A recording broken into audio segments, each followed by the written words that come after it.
दोस्तों, इतिहास में यहूदियों के साथ जिस तरह का अत्याचार किया गया है वो शायद ही किसी और धर्म के लोगों के साथ किया गया हो। लेकिन सालों की प्रताड़नाओं के बाद 1948 में इजराइल का जन्म हुआ, पर बहुत से लोगों को इजराइल के इतिहास के बारे में मालूम नहीं है। पुराने इजराइल का अस्तित्व किस जमीन पर हुआ करता था और वो लोग जिन्होंने पुराने इजराइल में रह रहे लोगों को उनके ही देश से भगाया, इन सभी का अपना एक कड़वा इतिहास है। आज की इस वीडियो में आप इन सभी चीजों को डिटेल में जानने वाले हैं। आपको हम सब कुछ शुरुआत से लेकर अंत तक बताने वाले हैं। ये वीडियो बहुत ही इंफॉर्मेशनल होने वाली है, तो इसे पूरा जरूर देखिएगा। दोस्तों, इजराइल के इतिहास में जाएं उससे पहले एक बार यहूदी धर्म की स्थापना कैसे हुई इस पर नजर डाल लेते हैं। कई साल पहले मेसोपोटामिया नाम का एक देश हुआ करता था जहां मूर्ति पूजन का चलन था। लोग अलग अलग देवताओं में बिलीव किया करते थे। लेकिन आज से तकरीबन 3800 साल पहले मेसोपोटामिया के यूआर शहर में हजरत इब्राहिम का जन्म हुआ,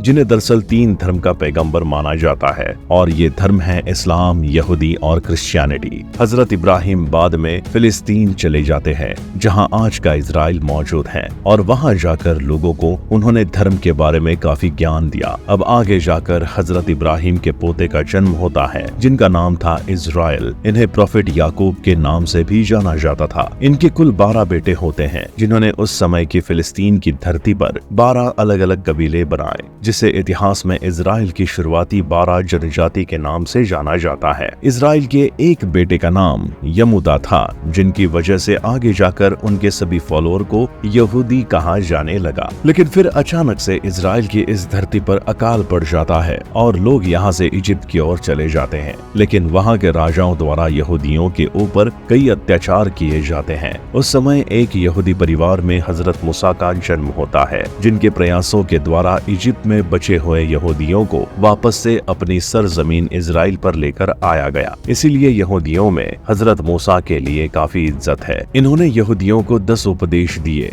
जिन्हें 10 कमांडमेंट्स ऑफ गॉड कहा जाता है, और इन उपदेशों को एक पत्थर पर लिखवाया गया, जिन्हें आज भी इजराइल के लोगों के द्वारा फॉलो किया जाता है। 990 बीसी के समय में इजराइल के राजा बनते हैं किंग डेविड, जिन्होंने जेरूसलम को इजराइल की राजधानी बनाई, और फिर 1965 बीसी में किंग सोलोमन इजराइल के नए राजा बनते हैं, जिन्हें इजराइल का एक महान राजा माना जाता है, जिनके द्वारा टेम्पल माउंट बनाया गया, जो यहूदियों का पहला मंदिर कहा जाता है। इसी मंदिर के अंदर हजरत मूसा के द्वारा बताए गए 10 उपदेशों को भी रखा गया था। जिस जगह पर ये मंदिर बना वही बाद में ईसाई और इस्लाम धर्म के लोगों के लिए भी एक पवित्र जगह बनी, जहां आज भी विवाद चल रहा है। दोस्तों, अब बढ़ते हैं इतिहास के उस काले दौर की तरफ जहां कुछ ऐसा होता है जिसे आज तक लाखों इजराइलियों द्वारा नहीं भुलाया गया है। दरअसल 72 बीसी के दौरान इजराइल के ऊपर रोमन साम्राज्य का एक बहुत बड़ा हमला होता है, और 63 बीसी के आते आते रोम ने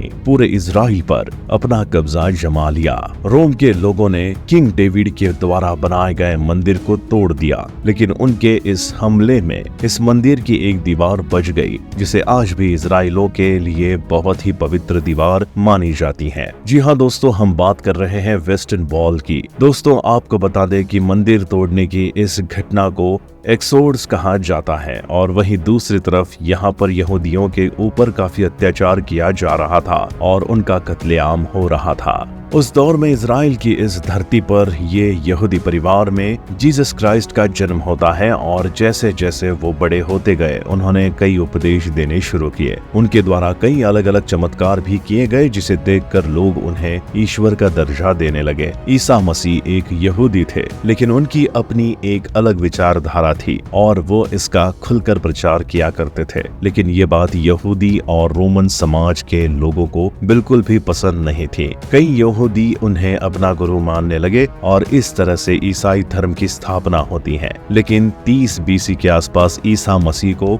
यहूदियों द्वारा सूली पर चढ़ा दिया जाता है। ईसा मसीह की मौत के लगभग 37 साल बाद यहूदियों ने रोमन साम्राज्य के खिलाफ बगावती करनी शुरू कर दी और वो हर हाल में रोम के लोगों को अपनी धरती से हटाना चाहते थे। इस कश्मकश में कई लोगों की जान गई, जिसके बाद रोम के लोगों के द्वारा जेरूसलम को एकदम से तबाह करके रख दिया गया और जिस तरह का खून खराबा यहाँ पर देखने को मिला, इस तरह की स्थिति आज तक इतिहास में किसी ने नहीं देखी थी। दोस्तों, कहते हैं कि लगभग एक दिन के अंदर 1 लाख से भी ज्यादा यहूदियों को खत्म कर दिया गया था। यहूदियों के दूसरे टेम्पल को तोड़ दिया गया था, यहाँ तक कि उनकी कई सारी किताबें जला दी गई। अब यहाँ पर जो लोग बच गए थे वो दुनिया के अलग अलग कोनों में भागने लगे और धीरे धीरे यहूदियों का इजराइल से एकदम नामो निशान मिट चुका था और सिर्फ कुछ ही लोग यहाँ रहा करते थे। इसके बाद रोमन साम्राज्य ने इस जगह का नाम रोमन फिलिस्तीन कर दिया, यानी कि जिस जगह पर एक समय पर इजराइल था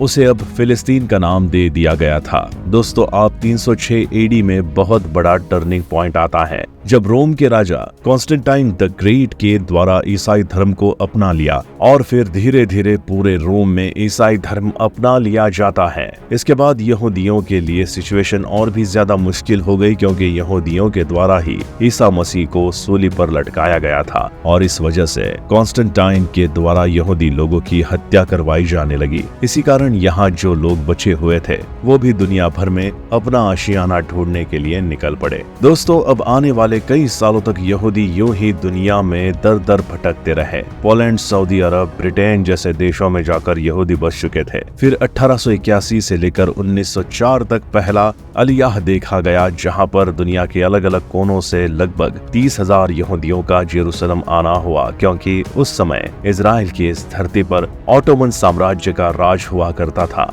उनके बारे में कहा जाता था कि वो यहूदियों के लिए काफी सॉफ्ट हुआ करते थे, इसीलिए यहूदियों को यहाँ आने में दिक्कत नहीं हुई। दोस्तों, फिर शुरू होता है पहला विश्व युद्ध, जहां ब्रिटेन को इस युद्ध में यहूदियों द्वारा आर्थिक मदद दी गई थी और इसके बदले में उन्होंने ब्रिटेन से कहा था कि वो जिस जगह पर फिलिस्तीन है वहां उनका एक सेपरेट देश बनाकर देंगे। ब्रिटेन ने पहले विश्व युद्ध में ओटोमन एम्पायर को भी हरा दिया और फिलिस्तीन की इस धरती को अब ब्रिटेन फिलिस्तीन कहा जाने लगा, जहां जेरूसलम यानी कि पुराना इजराइल भी शामिल था। और धीरे धीरे इस ब्रिटिश फिलिस्तीन की धरती पर लगभग 90,000 और यहूदियों का आना हुआ, जो दुनिया के कई अलग अलग कोनों से आ रहे थे। और फिर 1929 तक जब चौथा अलियाह हुआ, तब तक फिर से 82,000 यहूदी यहाँ पर आ चुके थे। फिर 1930 से लेकर 1939 तक पांचवा अलियाह देखा गया, जहाँ लगभग 2 लाख से भी ज्यादा यहूदी फिलिस्तीन की धरती पर आए, क्योंकि उस समय यूरोप में यहूदियों के ऊपर हिटलर द्वारा काफी अत्याचार किया जा चुका था।